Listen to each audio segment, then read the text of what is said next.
Samang in tren true si mo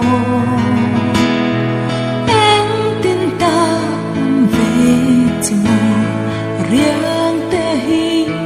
đông về mo khá phong chân đang chuông lâu dung ngày bụi tê Samang in tren dài rẽ lên đi có ring ngông lục ring phơi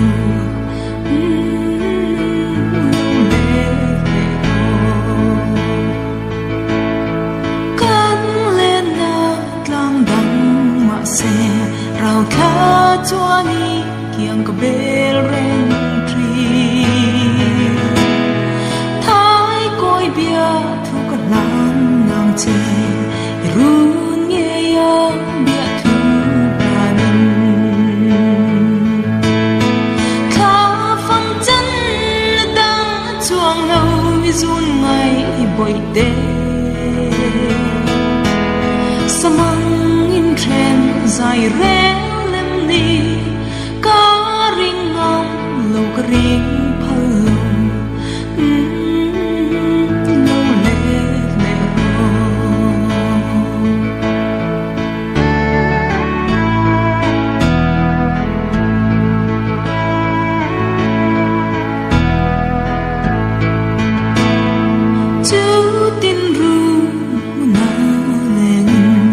chính lâu phần nào mực loan trôi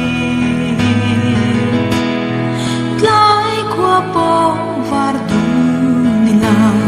cả không lo nghe cả nín lòng chê khá phong chân đang chuông lâu run ngày bụi đê Samang in tren dài rẽ có ring ngông lâu có ring phơi lâu